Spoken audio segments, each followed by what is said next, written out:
ഹൂറികളെ കിട്ടുമെന്ന് പറഞ്ഞ് പൊട്ടിത്തെറിച്ച് ഹൂറിയെ സ്മരിച്ച് മരിച്ചാൽ ഇയാൾ ഹൂറിയായി തീരും, അല്ലാതെ ഹൂറിയെ കിട്ടില്ല. എന്തിനെ സ്മരിച്ച് മരിക്കുന്നോ അതായി തീരും. നിങ്ങൾ ആമയെ സ്മരിച്ച് മരിച്ചാൽ നിങ്ങൾ ആമയായി തീരും. അവർ ദൈവത്തിന് വേണ്ടിയാണ് മരിക്കുന്നതാണ്. അവരുടെ ചിന്തയിൽ ഹൂറിയെ സ്മരിച്ചാണ് മരിക്കുന്നത്. അപ്പം ധർമ്മം, അർത്ഥം, കാമം, മോക്ഷം. ധർമ്മത്തിലൂന്നി ജീവിക്കുക, അർത്ഥം ആവശ്യത്തിനുണ്ടാക്കുക, അതിൽ നിന്ന് ആഗ്രഹങ്ങൾ സാധിക്കുക, മുക്തിയിലേക്ക്. അല്ലാതെ ഒരിക്കലും എന്തെങ്കിലും ഒരു സ്ഥലത്തിരിക്കുന്ന ഒന്ന് ദുരിതം എന്ന് പറയുന്ന ഒരു സംഗതി അവിടെ ഉള്ളപ്പോഴാണ്. ഉദാഹരണം പറഞ്ഞാൽ ആശുപത്രിയിൽ അമ്മയും കൊണ്ടുപോയി അവിടെ വെച്ചാണ് മനസ്സിലാകുന്നത് മകന് ഹാർട്ട് അറ്റാക്ക് വരുന്നത്. മകന് ഹാർട്ട് അറ്റാക്ക് കൂട്ടിരിക്കാൻ വന്ന അച്ഛനാണ് ക്യാൻസറാണെന്ന് അപ്പോൾ അവിടെ വെച്ച് ബ്ലഡ് കൊടുത്തപ്പോൾ മനസ്സിലായി. ഇങ്ങനെ പറഞ്ഞ് കണ്ടിട്ടില്ലേ? ഇതൊക്കെ ദുരിതമാണ്. പ്രൊട്ടക്ഷന് വേണ്ടി കഴിക്കുന്ന ഒരു ഷീൽഡ് പോലെയാണ് മൃത്യുഞ്ജയം രണ്ടുപേർക്കും. സുദർശന ഹോമത്തിൻ്റെ പണി എന്ന് പറഞ്ഞാൽ അതിശക്തമായ ഒരു പ്രകാശപ്രവാഹത്തിൽ ബാധകളെ നിഷ്പ്രഭരാക്കുക. ആ തീയിലേക്ക് നമ്മളെ ഉഴിഞ്ഞിട്ട് ചെറിയ കുരുമുളകൊക്കെ അല്ലെങ്കിൽ മുളകൊക്കെ ഇങ്ങനെ ഉഴിഞ്ഞിടുന്നത് കാണാം. ഇതിൻ്റെ ഒരു പാർട്ടാണോ? ഒഴിഞ്ഞെടുക്കാറുണ്ട്. സാധാരണ ചമതകളെല്ലാം ഒഴിഞ്ഞെടുക്കാറുണ്ട്. മന്ത്രവാദത്തിൽ ദുരാചാരവും മന്ത്രവാദവും ഒന്നുമില്ല, വൈറ്റും ബ്ലാക്കും ഇല്ല. ഇതിനകത്ത് നിങ്ങൾ ഉപയോഗിക്കുന്ന പർപ്പസാണ് നിങ്ങളെ. ചില ആത്മാക്കൾ കൂടെയുണ്ട് എന്ന് പറയുന്ന ആളുകളുണ്ട്, അല്ലെങ്കിൽ ഇത്തരത്തിലുള്ള എൻറ്റിറ്റീസ് കൂടെയുണ്ട്. അപ്പം അതിനെ മോചിപ്പിച്ച് വിട്ടു കഴിഞ്ഞാൽ കർമ്മഫലം കിട്ടുമെന്ന് പറയുന്ന ചില ഈ ശത്രുദോഷത്തിനായിട്ട് ഒരുപാട് പൂജാവിധികൾ അല്ലെങ്കിൽ പൂജകൾ ചെയ്യാറുണ്ട്, ഹോമങ്ങൾ ചെയ്യാറുണ്ട്. പക്ഷേ പലരും പല വിധത്തിലുള്ള ഹോമങ്ങളായിരിക്കും പറഞ്ഞു കൊടുക്കുന്നത്. എന്തുകൊണ്ടാണ് ഇപ്പോൾ ഒരു ശത്രുദോഷത്തിനായിട്ട് ഇത്ര വിധത്തിലുള്ള പൂജാഹോമങ്ങളൊക്കെ നടത്തുന്നത്? ഓരോ ദോഷത്തിൻ്റെ ആവശ്യം അനുസരിച്ചിട്ടാണ് പൂജകളെ തീരുമാനിക്കുന്നത്. ചാർത്തനുസരിച്ചിട്ട് പൂജകൾ വ്യത്യാസപ്പെടുന്നത്. ഇപ്പം സാധാരണഗതിയിൽ വരുന്ന സുദർശനം, അഘോരം, മൃത്യുഞ്ജയം, ശൂലിനി, തൃഷ്ടുപ്പ്, ഇങ്ങനെ അങ്ങ് പോവുകയാണ് പതിവ്. ഓരോന്നും കഴിക്കേണ്ട സാഹചര്യം ഓരോന്നാണ്. അത് ആവശ്യമുണ്ടെങ്കിൽ അതവിടെ കഴിക്കേണ്ട ആവശ്യമുള്ളൂ. അപ്പം ഉദാഹരണം പറഞ്ഞാൽ തൃഷ്ടുപ്പ് ഹോമം. തൃഷ്ടുപ്പ് എന്ന് പറഞ്ഞൊരു ഹോമമുണ്ട്. തൃഷ്ടുപ്പ് എന്ന് പറയാൻ കാരണം, തൃഷ്ടുപ്പ് എന്ന് പറയുന്നത് ഛന്ദസ്സിലുള്ളൊരു മന്ത്രമാണിത്. ജാതവേദസേ സുനവാമ സോമ എന്ന് പറഞ്ഞ് തുടങ്ങുന്ന ഒരു വേദമന്ത്രമാണ് ശരിക്കും. അഗ്നി, ദുർഗയുടെ അഗ്നിയിലുള്ള മന്ത്രം, അല്ലെങ്കിൽ അഗ്നി ദുർഗാ മന്ത്രം കൂടിയാണ്. ആഗ്നേയ അസ്ത്രത്തിൻ്റെ മന്ത്രം കൂടിയാണ് തൃഷ്ടുപ്പ്. അഗ്നി കലകളുടെ മന്ത്രം കൂടിയാണ്. അപ്പം അഗ്നി കലകളെ കൊണ്ട് ദുരിതം ഇല്ലാണ്ടാക്കാൻ വേണ്ടിയിട്ടാണ് തൃഷ്ടുപ്പ് ഹോമം കഴിക്കുന്നത്. അത് ഈ ദുരിതം എന്ന് പറയുന്ന ഒരു സംഗതി അവിടെ ഉള്ളപ്പോഴാണ്. ഉദാഹരണം പറഞ്ഞാൽ ആശുപത്രിയിൽ അമ്മയും കൊണ്ടുപോയി അവിടെ വെച്ചാണ് മനസ്സിലാകുന്നത് മകന് ഹാർട്ട് അറ്റാക്ക് വരുന്നത്. മകന് ഹാർട്ട് അറ്റാക്ക് കൂട്ടിരിക്കാൻ വന്ന അച്ഛനാണ് ക്യാൻസറാണെന്ന് അപ്പോൾ അവിടെ വെച്ച് ബ്ലഡ് കൊടുത്തപ്പോൾ മനസ്സിലായി. ഇങ്ങനെ പറഞ്ഞ് കണ്ടിട്ടില്ലേ? ഇതൊക്കെ ദുരിതമാണ്.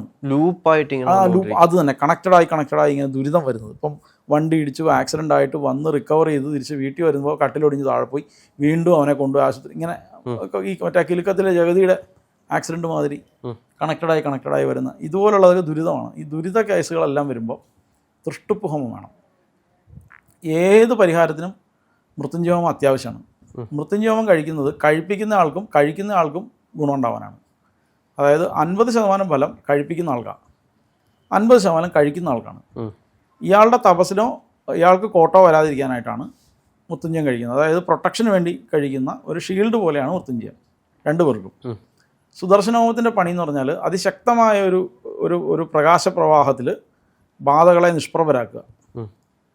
ആ നിഷ്പ്രഭരാക്കി അവരുടെ ബലത്തെ കുറച്ചിട്ട് പിന്നീട് അവരെ ആകർഷിച്ച് ഏതെങ്കിലും മാധ്യമങ്ങളിലേക്ക് മാറ്റുക. ഇതാണ് ബാധാദോഷത്തിനാണോ ഈ സുദർശന ഹോമം? ബാധ, പിതൃദോഷം ഒക്കെ സുദർശനം പതിവുണ്ട്. 90% ബാധ. പിന്നെ ശൂലിനി ഹോമം വന്ന ബാധകളെ തിരിച്ചയക്കുക. അപ്പോൾ അവിടുന്ന് ഒരു മന്ത്രം ഉപയോഗിച്ചാണ് ഒരു ആഭിചാരം വന്നതെന്ന് വയ്ക്കുക. ഈ കൂടോത്രമൊക്കെ ചെയ്യുമ്പോൾ ഒരു ആഭിചാരം വന്നത് ഒരു മന്ത്രത്തിലാണ്. ആ മന്ത്രം തന്നെ തിരികെ ഉപയോഗിക്കുക. വടി തിരിച്ച് കുന്തമാക്കി വിടുക. അതാണ് ശൂലിനി. ആ പ്രയോഗം ശൂലിനി എന്നുണ്ടായതാണ്. വടി തിരിച്ച് കുന്തമാക്കുക. പിന്നെ പ്രത്യംഗ്രാഹം എന്ന് പറഞ്ഞു കഴിഞ്ഞാൽ ആ മന്ത്രമൂർത്തിയെ വിഘടിപ്പിക്കുക. കൃത്യാനാശന മന്ത്രം എന്ന് പറയും. ആ വന്ന മന്ത്രത്തിലൊരു ദേവത ഉണ്ടല്ലോ, ആ ദേവതയെ തന്നെ വിഘടിപ്പിച്ച് കളയുക, പഞ്ചഭൂതങ്ങളായിട്ട് ശിഥിലീകരിക്കുക. അതാണ് പ്രത്യംഗ്രയുടെ ഫലം. ഇനി നമ്മൾ അഘോരം എടുത്താലോ, അഘോരത്തിന് ആ മന്ത്രത്തെ തന്നെ വിഘടിപ്പിക്കുക. മന്ത്രത്തെ അക്ഷരങ്ങളെ പിന്നീട് തത്വങ്ങളാക്കി വിഘടിപ്പിച്ച് മാറ്റുക. അതാണ് അഘോരത്തിൻ്റെ പണി. അപ്പം ഒറ്റയടിക്ക് നോക്കുമ്പോൾ എല്ലാം ഒരുപോലെ ഇരുന്നാലും അതത് മന്ത്രങ്ങൾ അതത് ഹോമങ്ങളും ചെയ്യുന്ന ഫലം വേറെയാണ്. അതുകൊണ്ട് തന്നെ ഉപയോഗിക്കുന്ന സമിത്തുക്കളും വെവ്വേറെയാണ്. അപ്പോൾ മൃത്യുഞ്ജയത്തിന് നമ്മൾ എടുക്കുന്ന സാധനങ്ങൾ സാധാരണഗതിയിൽ വള്ളി, മുട്ട്, ചിറ്റമൃതിൻ്റെ വള്ളി, പേരാലിൻ്റെ മുട്ട്, എള്ള്, കറുക, പാല്, നെയ്യ്, പാൽപ്പായസം. പാൽപ്പായസം എന്ന് വെച്ചാൽ പാലിൽ വെന്ത ചോറ്, ഇതാണ് എടുക്കേണ്ടത്. അല്ലാതെ മധുരമുള്ള പാൽപ്പായസം അല്ല. ഇതാണ് സാധാരണ ഉപയോഗിക്കുന്നത്. അപ്പം അതേസമയത്ത് ശൂലിനി ഹോമത്തിന്, സുദർശന ഹോമത്തിന് നമ്മൾ എടുക്കുന്നത് കടലാടി ചമത, കടുക്, കുരുമുളക് ഇങ്ങനെയൊക്കെയുള്ള സാധനങ്ങളാണ് എടുക്കുന്നത്. പാൽപ്പായസം എടുക്കാറുണ്ട്. അത് അതേസമയത്ത് തൃഷ്ടുപ്പ് ഹോമത്തിന് പ്ലാശിൻ്റെ ചമത മാത്രമേ ആവശ്യമുള്ളൂ. പ്രത്യംഗര ഹോമത്തിന് മുളക് വർഗ്ഗങ്ങളാണ് വിശേഷം. ചുവന്ന മുളക്, കാന്താരി മുളക്, പച്ചമുളക്, കുരുമുളക് ഒക്കെയാണ്. അത് ഓരോരുത്തരുടെ തപസ്സനുസരിച്ച് അവർ ഉപയോഗിക്കും. ചിലർ കുരുമുളക് കൊണ്ട് തന്നെ കഴിക്കും, ചിലർ അതല്ല ചുവന്ന മുളക് തന്നെ ഉപയോഗിക്കും. ഇനി ശൂലിനി ഹോമത്തിനാണെങ്കിൽ കല്ലുപ്പ് പോലെയുള്ള സാധനങ്ങളൊക്കെ ഉപയോഗിക്കും. അവിടെയും ഈ മുളക് വർഗ്ഗങ്ങളും ഉപയോഗിക്കുന്നവരുണ്ട്. അല്ലാതെ സാത്വികമായിട്ട് കഴിക്കുന്നവരുണ്ട്. പാൽപ്പായസം ശർക്കര പായസം, കരിങ്ങാലി ചമത ഇങ്ങനെയൊക്കെ കഴിക്കുന്നവരുണ്ട്. ഇനി നമ്മൾ അഘോരഹോമമാണ് എടുക്കുന്നതെങ്കിൽ അവിടെ നമ്മൾ ഉപയോഗിക്കുന്ന സാധനം എന്ന് പറഞ്ഞാൽ ഈ പറഞ്ഞ സാധാരണഗതിയിൽ വന്നിച്ചമതയാണ് വിശേഷമായിട്ട് എടുക്കേണ്ടത്. പിന്നെ അത് കൂടാണ്ട് നെയ്പായസം ഉപയോഗിക്കാറുണ്ട് സാത്വികമായിട്ട് കഴിക്കുമ്പോൾ. അതല്ലാതെ മറ്റൊരുപാട് ദ്രവ്യങ്ങളെ കൊണ്ടും അഘോരഹോമം കഴിക്കാറുണ്ട്. അഘോരഹോമത്തിന് കൊണ്ട് തന്നെ അതിൽ നിന്നെടുക്കുന്ന ആ ഹോമം കഴിച്ചെടുക്കുന്ന ഭസ്മത്തെ കൊണ്ട് വീണ്ടും പ്രയോഗവിധിയുണ്ട്. അതായത് ഹോമം കഴിഞ്ഞിട്ടൊരു ഭസ്മം ഉണ്ടാവുമല്ലോ, ആ ഭസ്മം ഉപയോഗിച്ച് അതിൽ ജപിച്ച് വീണ്ടും മന്ത്രപ്രയോഗങ്ങൾ ഉപയോഗിക്കാം. പ്രയോഗത്തിന് വേണ്ടി ആ ഭസ്മം സൂക്ഷിക്കാറുണ്ട്. സാധാരണഗതിയിൽ മൃത്യുഞ്ജയത്തിൻ്റെയും അഘോരത്തിൻ്റെയും ഭസ്മമാണ് ഇതുപോലെ സൂക്ഷിച്ച് വെക്കാറ്. അപ്പോൾ മൃത്യുഞ്ജയത്തിൻ്റെ ഭസ്മം നമ്മൾ നിത്യം തൊടാൻ വേണ്ടി ഉപയോഗിക്കും, അഘോരത്തിൻ്റെ മന്ത്രപ്രയോഗങ്ങൾക്ക് വേണ്ടി ഉപയോഗിക്കും. അപ്പം രാത്രിയാകുമ്പോൾ ബാധ കയറിയതുപോലെ ബഹളം വയ്ക്കുന്നു, അങ്ങനെയൊക്കെയുള്ള അവസരം വരുമ്പോൾ ഈ അഘോര ഭസ്മമാണ് നമ്മൾ നെറ്റിയിലിട്ട് കൊടുക്കുന്നത്, അപ്പം നിൽക്കാൻ വേണ്ടിയിട്ട്. ഈ വനത്തിനകത്തൊക്കെ ചില ക്ഷേത്രങ്ങളുണ്ട്. അപ്പോൾ അങ്ങനെയുള്ള ചില ക്ഷേത്രങ്ങളിലൊക്കെ പോയി കഴിഞ്ഞാൽ ഇതേപോലെ തന്നെ ഹോമിക്കുന്നതിന് പകരം തീയിലേക്ക് നമ്മളെ ഒഴിഞ്ഞിട്ട് ചെറിയ കുരുമുളകൊക്കെ അല്ലെങ്കിൽ മുളകൊക്കെ ഇങ്ങനെ ഒഴിഞ്ഞിടുന്നത് കാണാം. ഇതിൻ്റെ ഒരു പാർട്ടാണോ? ഒഴിഞ്ഞെടുക്കാറുണ്ട്. സാധാരണ ചമതകളെല്ലാം ഒഴിഞ്ഞെടുക്കാറുണ്ട്. അല്ല, നമ്മളെ ഒഴിഞ്ഞിട്ട് അവിടെ അതായത് ഞാൻ ഇടയ്ക്ക് വെച്ചൊരു അത് വനത്തിനുള്ളിലൊരു ക്ഷേത്രത്തിൽ ഒരു കാവ് പോലെ, ക്ഷേത്രമെന്ന് പറയാനൊന്നുമില്ല, ഒരു മരത്തിൻ്റെ കീഴിൽ കുറച്ച് ആളുകൾ ചെയ്യുന്ന, അത് പ്രാചീന കാലം തൊട്ട് വരുന്നതാണ്, കാണി വിഭാഗത്തിൽ വരുന്നതാണ്. അപ്പോൾ അവർ ചെയ്യുന്നതെന്ന് വെച്ച് കഴിഞ്ഞാൽ ഇത്തരത്തിൽ കുരുമുളക്, നമുക്ക് എന്തെങ്കിലും ദോഷമുണ്ടെങ്കിൽ അത് പോകാൻ വേണ്ടിയിട്ട് എല്ലാം കൂടെ മിക്സ് ചെയ്തിട്ട് ഇടും. അപ്പോൾ അതിൽ നിന്ന് വരുന്ന മണത്തിനനുസരിച്ച് അവർ പറയും. അവരുടെ കുലാചാരമാണ്, അവരുടെ കുലത്തിൻ്റെ ആചാരമാണത്, അതിനെ മാനിക്കണം. നമ്മൾ അതിൻ്റെ ശാസ്ത്രീയതൊന്നും അന്വേഷിക്കണ്ട, അതിൽ പ്രമാണം ഉണ്ടോ എന്ന് അന്വേഷിക്കണ്ട. അത് ആ കുലത്തിൻ്റെ പദ്ധതിയാണ്. ആ കുലത്തിൻ്റെ പദ്ധതിയെ നമ്മൾ അവിടെ വെച്ച് അത് മാനിക്കണം. നമ്മൾ ചെയ്യുന്നുണ്ടോ, നമ്മൾ പിന്നീട് ഇഷ്ടപ്പെടുന്നുണ്ടോ എന്നുള്ളതല്ല വിഷയം. അവിടെ വെച്ച് അതിൽ ചെയ്യുന്നുണ്ടെങ്കിൽ അതാണ് ശരി അവിടുത്തെ, അങ്ങനെ വിചാരിച്ചാൽ മതി. കാരണം ഒരു സംഗതി എത്ര കാലമായിട്ട് ഇപ്പോൾ എല്ലാവരും ചോദിക്കാറുണ്ട്, ഈ കൂടോത്രം ഉണ്ടോ, അല്ലെങ്കിൽ ഈ ദേവതാ ഉപാസനയുണ്ടോ, ആ വിചാരമുണ്ടോ ഇല്ലേ, എല്ലാവരും ചോദിക്കാറുണ്ട്. ഒരുപാട് പേരും ഞങ്ങൾക്ക് ഈ ദുർമൂർത്തികൾ ഇങ്ങനത്തെ എൻറ്റിറ്റീസിലൊന്നും വിശ്വാസമില്ല.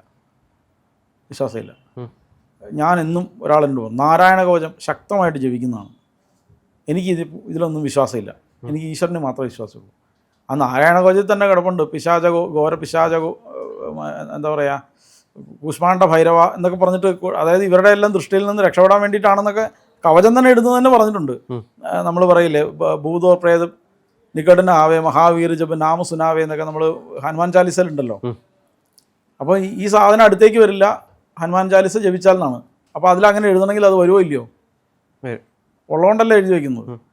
ഇപ്പം നമ്മൾ പിശാച വിപ്ര ഗ്രഹഘോര ദൃഷ്ടിൻ അങ്ങനെയാണ് അതിനകത്ത്.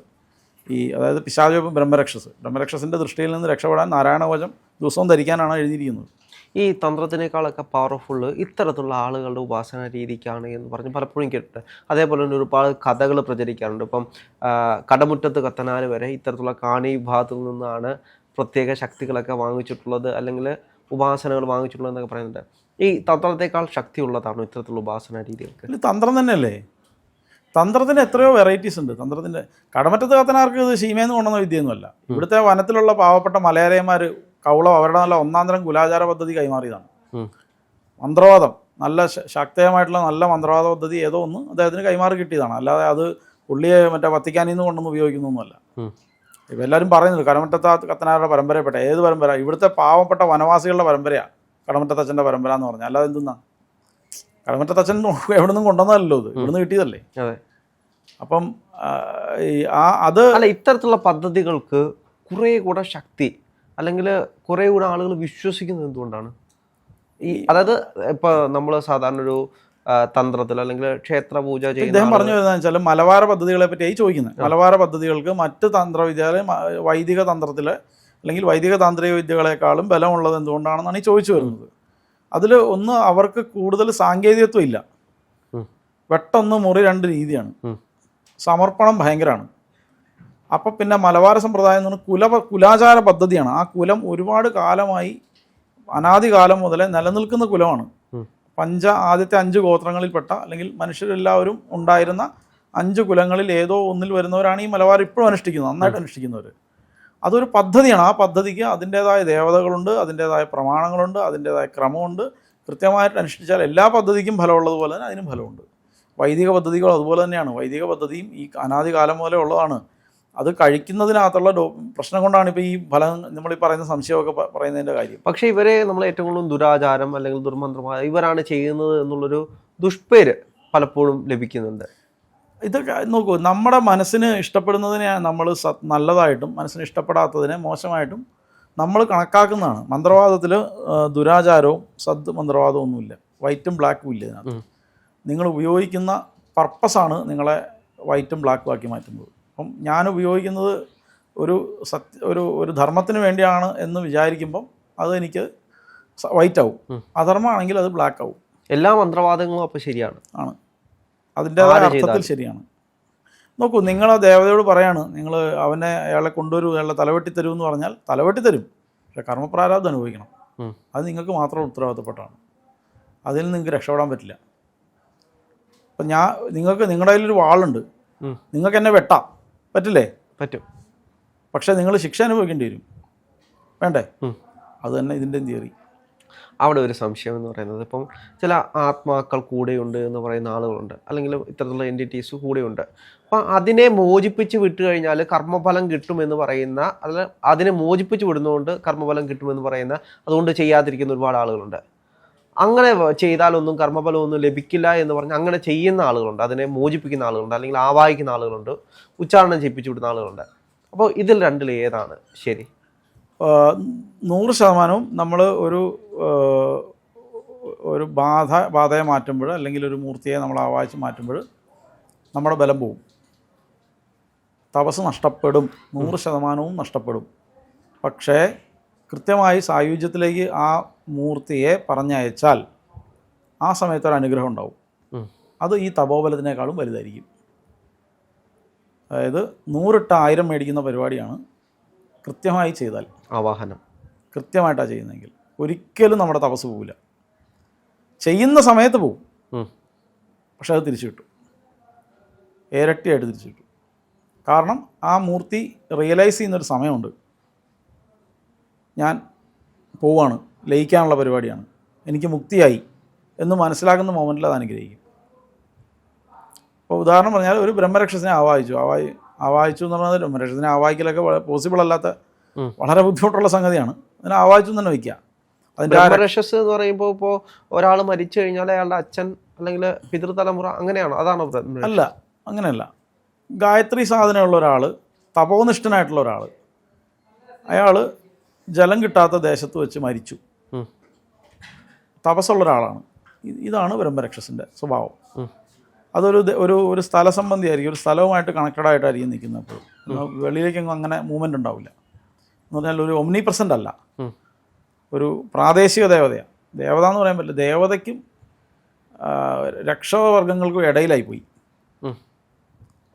അപ്പം എന്ത് ചെയ്യുന്നു വെച്ചാൽ, ഇവരെ കുടിയിരുത്തും. സാധാരണഗതിയിൽ 12 കൊല്ലം പൂജിച്ചിട്ട്, വിഷ്ണുവായിട്ട് പൂജിച്ചിട്ട് വിഷ്ണുവിലേക്ക് ലയിപ്പിക്കുകയാണ് ചെയ്യുന്നത്. ചിലപ്പോൾ അതങ്ങ് ഇരുന്ന് പോവും.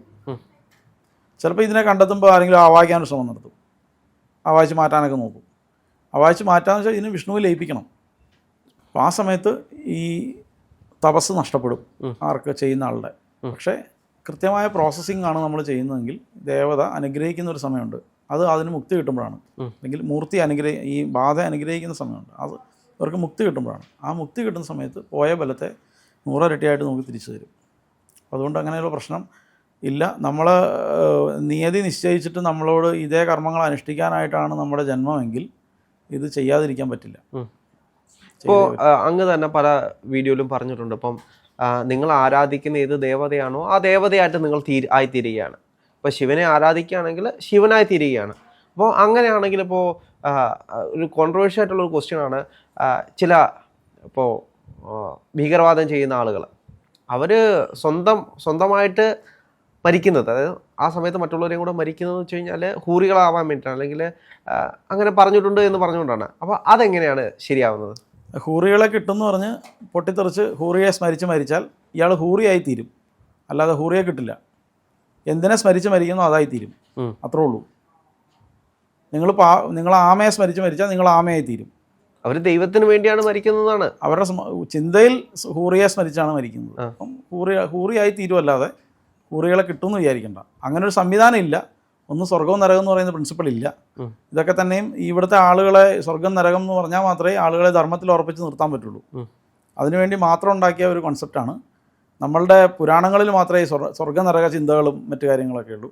ഇതിഹാസങ്ങളിലൊന്നും വേദങ്ങളിലൊന്നും നമ്മൾ ഈ സ്വർഗ്ഗസുഖങ്ങളെ പറ്റിയിട്ടോ അങ്ങനെയൊന്നുമല്ല പറയുന്നത്. അതൊക്കെ ദേവതകൾ ഒരു തലമാണ്. ഇപ്പം ഭൂലോകം പോലെ മഹർലോകം എന്നൊക്കെ പറഞ്ഞു പോകുന്ന തലങ്ങളാണ് ഈ ദേവതകൾ. അവിടെയൊക്കെ ജന്മം എടുക്കാം. നിങ്ങളുടെ ഊർജ്ജമണ്ഡലത്തിൻ്റെ വ്യത്യാസം കൊണ്ട് നിങ്ങളുടെ എനർജി ലെവൽ കൊണ്ട് നിങ്ങൾക്ക് ആ ലോകങ്ങളെ പോവാം, കീഴ്പ്പെടുത്താം. പക്ഷേ ആ ലോകങ്ങൾക്ക് വേണ്ടി ജീവിക്കാൻ എവിടെയും പറഞ്ഞിട്ടില്ല. പറഞ്ഞിരിക്കുന്നത് ധർമ്മം, അർത്ഥം, കാമം, മോക്ഷം. ധർമ്മത്തിലൂന്നി ജീവിക്കുക, അർത്ഥം ആവശ്യത്തിനുണ്ടാക്കുക, അതിൽ നിന്ന് ആഗ്രഹങ്ങൾ സാധിക്കുക, മുക്തിയിലേക്ക് പോവുക. അല്ലാതെ ഒരിക്കലും എന്തെങ്കിലും ഒരു സ്ഥലത്തിരിക്കുന്ന ഒന്ന് അർഹനാവാൻ വേണ്ടി നിലവിൽ സ്വർഗമായ സ്ഥലത്ത് കുഴപ്പമുണ്ടാക്കിയിട്ട് പോകേണ്ട കാര്യമില്ല. അങ്ങനെ ചെയ്യാൻ എവിടെയും പറഞ്ഞിട്ടില്ല. ഞാൻ ആദ്യം തന്നെ പറഞ്ഞു, ലീവ് ആൻഡ് ലെറ്റ് ലീവ് ആണ് ശരിയായ പോളിസി. പ്രപഞ്ചത്തിൻ്റെ പ്രകൃതിയുടെ നിയമം ലീവ് ആൻഡ് ലെറ്റ് ലീവ് ആണ്.